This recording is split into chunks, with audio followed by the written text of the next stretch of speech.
guys, welcome back to a new video. My name is Miriam Barajas. This week's video, instead of doing a weekly vlog, I decided to do a get to know me or get to know my job a little bit better. For those who have seen the vlog, you see me in a different classroom for the most part. I'm a substitute teacher. In case you didn't catch that, I love my job and it's very interesting and something that I did see myself doing since I was a kid. But let's get into the video and tell you more about what I do. If you catch me looking at the side, I have a computer with everything, all the questions that I have. That's why if you catch me doing that, that's what I'm doing. So how did I become a sub? I became a sub by obviously applying. Some of the qualifications that you need is an associate's degree. Doesn't matter the subject, but it is helpful to have something within education or people related. I have my associates in human services. I graduated in I think 2021. Took me a long time, but that's because I was lacking discipline during college. But I finally got my associate's degree. Before it was a bachelor's degree, but they reduced the education expectation to an associate's. At least they didn't tell me, was that I had to get my license, and it was $124, I think, and it was such a process. Let me tell you, the amount of times that I've gotten emails because my transcript wasn't valid was ridiculous. I spent like $30 to get my transcripts, but whatever, we're past that now. My background, I was a paraprofessional for students with special needs at the high school level for about 3 years. So this would be my 4th year in education. As a paraprofessional, there's two. There's the one-on-one and then there's the classroom para. One-on-one is when you're only dedicated to that one student. The classroom para, obviously, I'm dedicated to all the students. I worked with students with Down syndrome, autism, wheelchair-bound students, deaf students, or hard of hearing. I've worked with students who are visually impaired, a different variety of students, but I loved my time working at the high school, but it wasn't it started to become very toxic, and I was not willing to continue to drive half an hour to the city that I was working at just for me to be bullied by my coworkers and by my supervisor. So I took the leap of faith and I quit February of 2022. And then obviously this school year, I started working as a sub. I applied, and because of my background, I was a little bit more of a better candidate, if you will, because I already have some experience in a school environment. What do I do? Or what does a substitute teacher do? Basically, what I do is I step in when the teacher steps out for the day. The question I get asked most of the time is, where's the teacher? I usually don't know. They usually don't tell me. I just have to be here. Sometimes the teacher will leave a note of where they're at, or they've already told their students prior, or sometimes they don't, and I usually don't know. If it's little kids, we like to imagine something really fun, but if it's the older kids, they could care less, honestly. One of my favorite assignments so far is a writing worksheet where the students have to write about the teacher's day. Some kids are really creative, others not so much, but no judgment, because I was the same way. But yeah, that's basically what I do. I pick up where they left off, or I do something completely different for the day so I don't mess up their lesson plans and all that stuff. How does my schedule work? This is interesting because there's a lot that goes into it. So basically, there's 4 subs. We have I like to call them our choosers, our building subs, our extreme building subs, and a long-term sub. So we're gonna start with the first one, with the choosers. I like to call them the choosers because it's basically that you choose when you get to work, where, what days, everything. You are as free to do whatever you want. It's as flexible as that. A rule of thumb that I've heard is to pick 3 schools, so 1 elementary, 1 middle, and 1 high school. Just in case one of those 3 don't have an assignment, you have options. My recommendation is to be active with working with the school district. They have a certain time frame that if you don't work, they'll just take you out. out of the system. So just make sure that you're taking assignments. So we have an app, we have the website, and then I don't know if we have a phone line. I've never used it. I've never heard people use it. But I just tend to look on the app, and if I have to go back and reference a few days, I'll use the website. But basically the website is that's where you pick your assignments, that's what you see what's out there, and just the information. That's how you keep track of your time. So that's like your timesheet. That's basically the choosers. The next ones are building subs. It's literally what it means. You're the sub for that building. I like to see it as a high schooler committing to a college, because you're going to that school every day. You will have assignments every day, but instead of choosing or picking whatever you want, you already picked your school. So the school tells you who you're going to be subbing for that day. Sometimes the school will offer it to you. Other times you get to pick it up. It really depends on your connections at that school and what kind of reputation that you have. Impression, I should say. And then there's me. I'm the extreme building subs. So my title, I guess you can say, is a district building sub.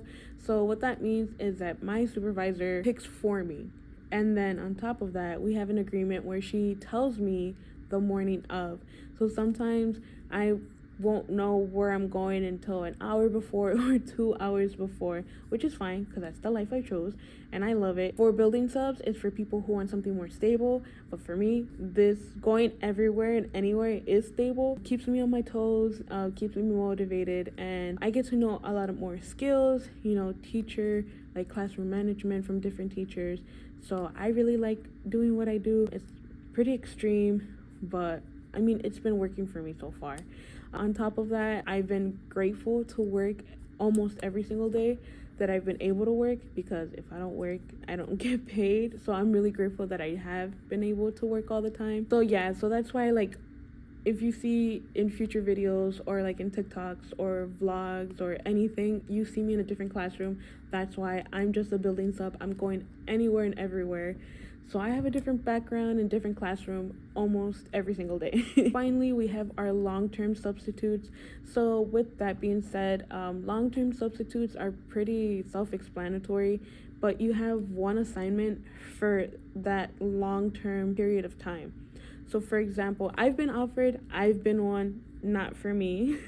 To be honest, I like to be out and about, but basically what happens is there would be a vacant position or a need of a certain teacher for all different grade levels, and you're basically there for the time needed. Sometimes it's right now until the end of the year. Sometimes it's from the beginning of the year until the last day of school. Sometimes it's for 3 months. Sometimes you're just covering for maternity leave, but it's the same assignment for a very long time.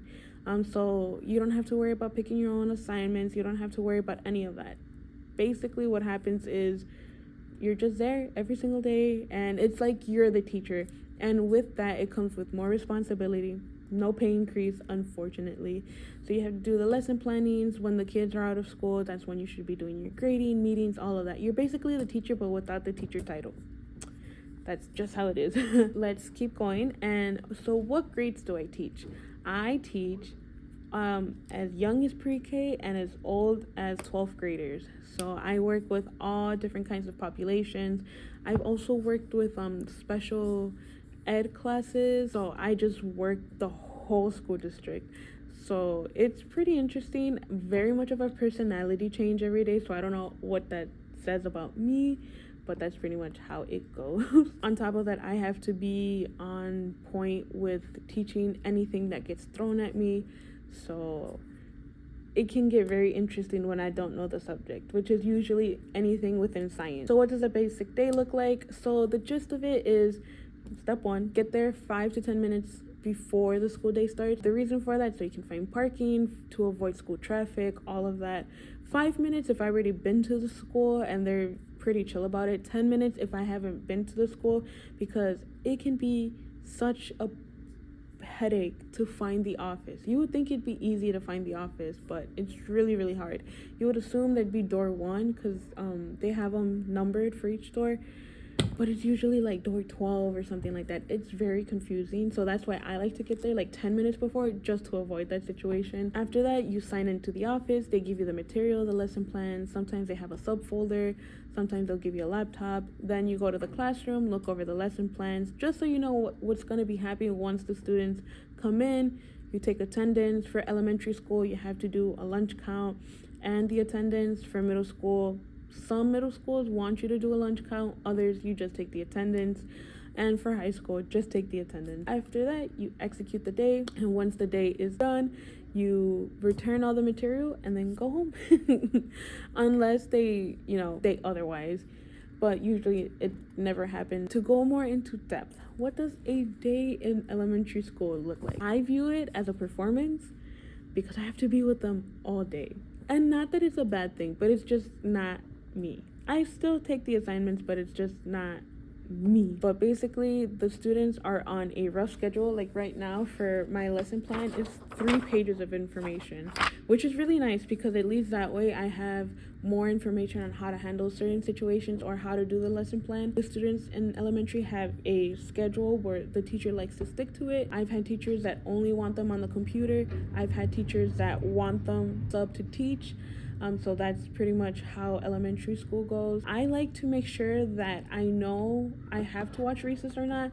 So once I've already been to that school, I'll make a note of it. So for future reference, I make sure I bring my jacket, gloves, hat, everything, especially during the winter, in case I have to watch recess. And if I don't, I'll just bring like the bare minimum, if that makes sense. Other than that, it's pretty simple what I do for the day. Sometimes I've had schools where they have 2 specials or like their electives, which is happening today. So the students right now are in music, and then they have gym later, and then lunch. And then I've had schools where I've had the privilege to have them all day because they don't have any electives or specials that day. It's really different, but the teacher will explain more in detail once you get there. You're with the kids all day. I view it as entertaining them. Sometimes I rotate students. It really depends on the school. So I just like make a note of it. But for the most part, my important qualities are what time is recess, what time is lunch, and what time do I have to get them ready. Because it's very intimidating sometimes when the students can be a little bit overwhelming or you're just not feeling it. But all I want to know is if I have to watch recess because I want to make sure I have a jacket or not, because I've gotten sick because I didn't have my jacket. What does a day in middle school look like? Basically the same thing, but in this case, you're teaching one subject. It's a little bit more structured like elementary school, but you still have that little bit of freedom when it comes to like high school with having your schedule and, you know, being independent for your own time and education. For those classes, usually what the teacher does is either have them do a worksheet, work on their projects that they've been working on, or doing assignments on Google Classroom. That's what I've seen happen. That's my experience. For the most part, rarely do they want you to teach a lesson, and if they do, it's just a little quick slideshow, and then they still continue to work on any projects that they've been doing. And then same thing with high school. You just have to take the attendance. They're much older. Most of them already have jobs, so they have an idea of what it is to have a hard time at work, so they don't tend to give me a hard time. And when they do, they just kind of feel embarrassed once they get in trouble because there was really no need for that. I think that's pretty much it. I mean, I love what I do. Sometimes, let me do a little quick rant. The fact that I can't go to the bathroom whenever I want is ridiculous.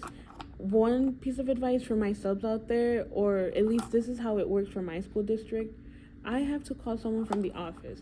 And the minute I feel like I need to go to the bathroom, I call them because sometimes it takes them forever. Or on top of that, they forget about me.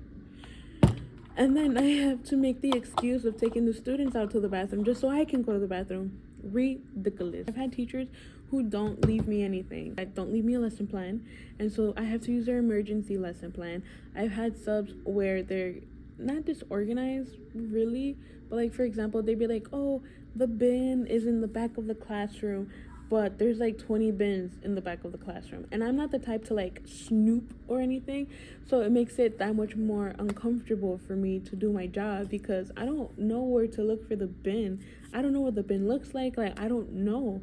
And then I have teachers who will go above and beyond and have like a sub binder, and with like the subfolders and everything, it has schedules, IEPs, any important medical information, information about the students and all that stuff. So I really do appreciate it. And then sometimes they provide you a computer.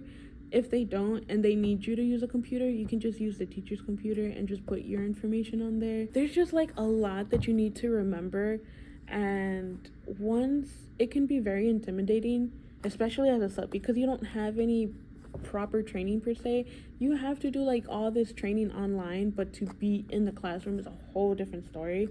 So it's a lot of information and it could be very overwhelming, but once you get into that first classroom and understand what's going on, you will do an amazing job. Let me think. But other than that, I love my job. So if you guys have any questions about anything I talked about, any comments or suggestions for the next video, feel free to ask and comment down below. But if you guys have any questions, comments, concerns, comment down below.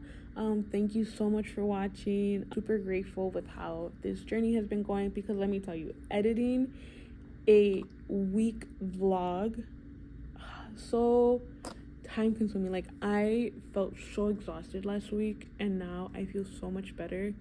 But like I said, thank you so much for watching. I'll see you guys next week, and this is Medium Butter House signing out. Bye.